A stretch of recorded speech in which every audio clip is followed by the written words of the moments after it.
A solid all-around performance for us.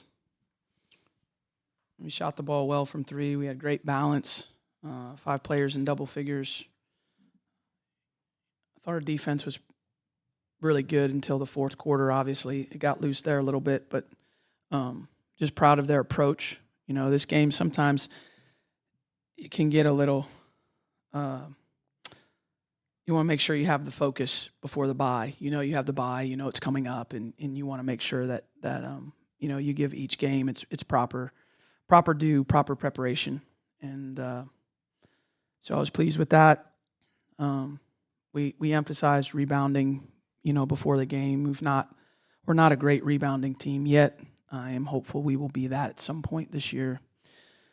But tonight you saw obviously Ashlin and T, I thought, did a great job on the boards as well as Toby. So we'll just keep trying to grow, keep trying to get better. And looking forward to having this week. You know, it's been a tough stretch for us, especially coming off the California trip. So it's good to get a break. I don't have any updates on Donovan or Skinner.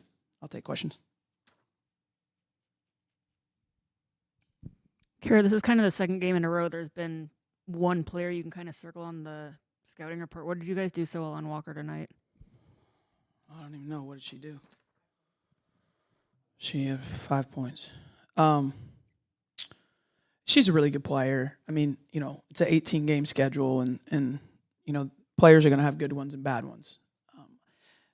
We did the same approach. I can't tell you we did anything different on her than we did anybody else. What our goal is, and it's not a state secret, what our goal is just to make them take tough shots. And we wanted to stay down, not foul. I mean, one of the things I think she's done really well in ACC play is get to the free throw line. I think she was the leading free throw attempt player in ACC games coming into the game, even more than Fournier. So that shows you her ability to get to the paint and draw fouls. And so we really worked on being the second jumper tonight, stay down, use our length, and make her make tough shots over our length. And if she makes them, she makes them. But we didn't want to bail out. And so I thought, by and large, we did a great job of staying down and allowing our length to bother. You'd have to ask her. You know, you can never tell if that really bothered or not, but that was the game plan, was just try to stay in front as best we could and make her score over our length. Hey, on that same defensive note and about those defensive rebounds, after a bit of a shaky first minute on defense, what was behind the team's recovery that kind of sustained that defense for the rest of the game? Any insight to further keys on the defensive end, and what kind of you know, kept really many second chances outside of Georgia Tech's hands?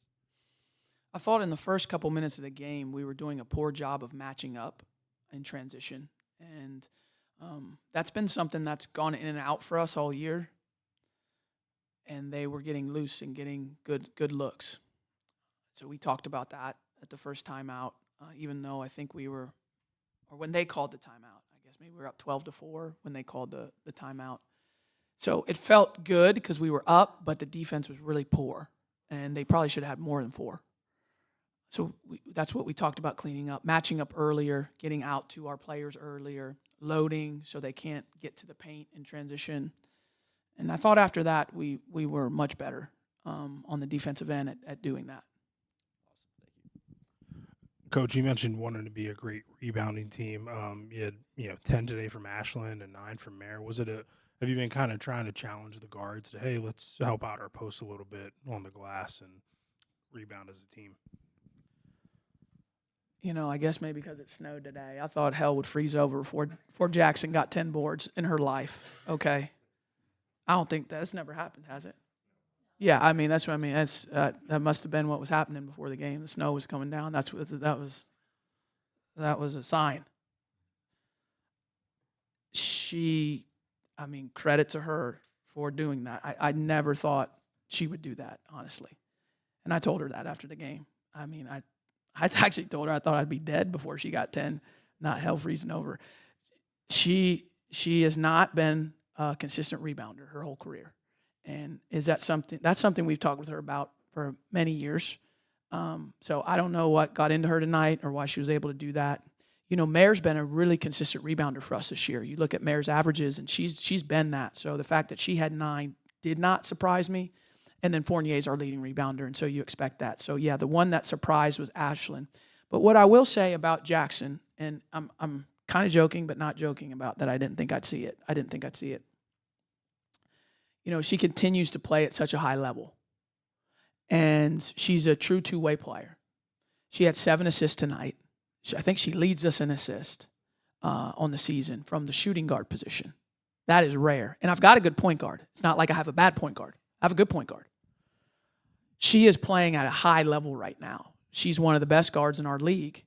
And, she's not really mentioned when you talk about the best guards in our league. And, you guys know this. You say this a lot. You're tired of me saying it. The best guards win.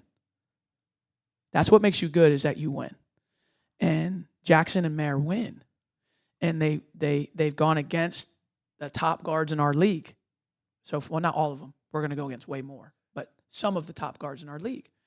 And like I always say, the measure is, do you win those games? Not do you have the most points. Not do you have the most highlights. And that's what I love about those two, is it's really hard to find players that value that. There's a lot of players that value their individual stats over the team winning. They're not hard to find. You can find them anywhere. They're easy to find. It's hard to find players that value team success over individual success. And so we rely a lot on them. Her efficiency's going up. We knew it would go that. She hadn't shot the ball well like Ashlin can through the first part of the season, and now you can see she's coming into form, and that's great for us. You kind of took my question. I want to stay on Ashlin for a while. The 7 assists tonight didn't come out of nowhere. She stacked up a whole bunch of games where she's getting 5, 6, 7 assists over the last month. That was not part of her skill set when she came to Duke. You talk about her development in that area and how that is going to help your team over the next however long the season lasts. Yeah, I think Ashlin has just steadily grown, and you all have been here to see it. It's not been like these seismic jumps. She's just, if you look at her numbers through her career, she's just gone a little bit up, a little bit up, a little bit up, a little bit up. And so sometimes that can sneak up on you, because we like to talk about the people that go from averaging 5 points to 15 points, right? And I'm not saying we shouldn't talk about them, but that, those eye-popping improvements are what gets your attention and what you want to talk about and write about. And she's just a player that's just steadily gone up. And she's a player that's, been here and stayed here. I mean, there's a tremendous amount of respect that I have for Jackson. She's unique, to start at a school and stay at a school in these times is rare, guys. It's rare for 4 years. And the reason why it's rare is because think about Ashlin's freshman year. She was our 10th player in a 10-player rotation. She was our 10th player in 10-player rotation. She was McDonald's All-American. She was every kind of All-American coming out of high school. And she comes and she's the 10th player. How many people would stay as an All-American out of high school, being the 10th player in a rotation their freshman year? Not many. And she did. And so I think the story is one that should be talked about and written about, how this is a kid that's just like loyal, man. And she just, when she didn't play as much as she wanted to her freshman year, she didn't leave. She didn't complain. She comes in my office and she says, Coach, what do I need to improve on to play more? Love that. I mean, how many times do we do that in our own lives? Like we're mad about like our lot in life, and we just complain about why we're at our lot in life instead of just saying like, hey, I'm going to improve. I'm going to get better so I can get more opportunities. So her approach, her parents, her family, like they've just been all about the right things from day one. And I root for all my players hard, right?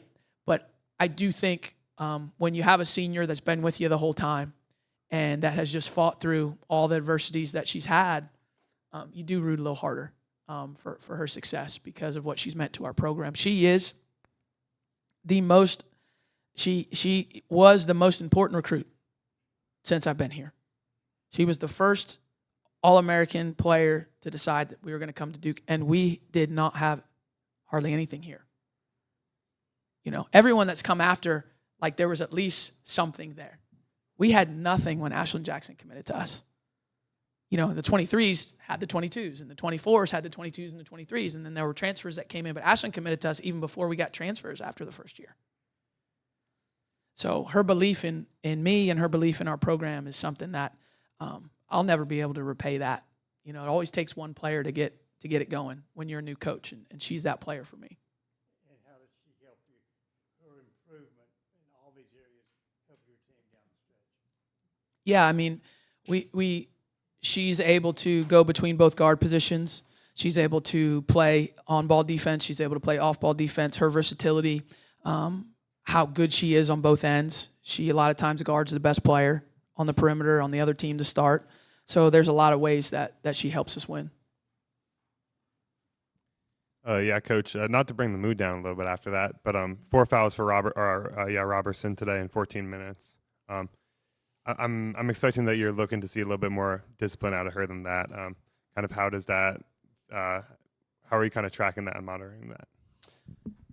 Yeah, I thought the first one was unlucky, and so that kind of stunk. And then she got the second one quick, and it's tough. So I just told her at halftime, like, hey, unlucky first half. Don't let the disappointment in not being be able to play as much impact what you did in the second half. So I thought her focus in the second half, there was growth for that with Ariana. She's just a freshman. So sometimes they're so excited for the game and they're so excited to impact, and then all of a sudden, boom, boom, and it's like, oh, what happened? And that can like torpedo your confidence. She didn't allow that to happen. So I was really proud of her emotional maturity in that point. And, you can see she's really talented. She's getting more confident. She's someone that can score for us, which is important. She's someone that's, I think could end up averaging double figures for us off the bench, which is huge. And we've always enjoyed that on our teams. If you look back over the last couple of years, we've usually had a double-figure scorer off our bench. And I think it's valuable to have that when you can get those shots to go down. Thanks, Coach.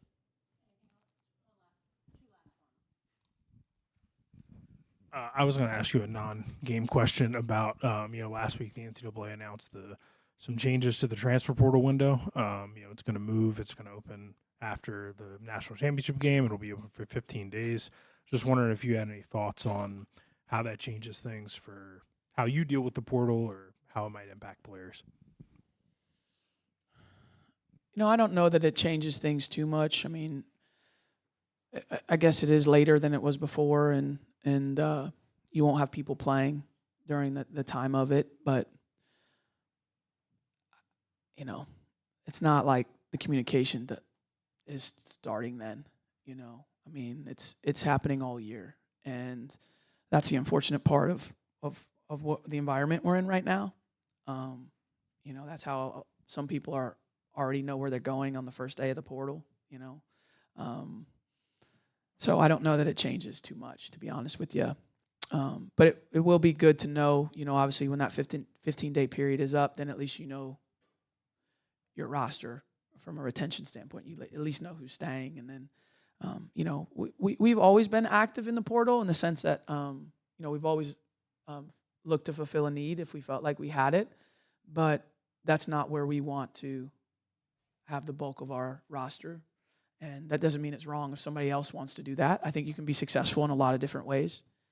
But we've kind of focused on high school, and we have 4 freshmen coming in that we're super excited about, mindful of making sure that, they have a bit of a runway to make an impact. And so, yeah, I think it's just all,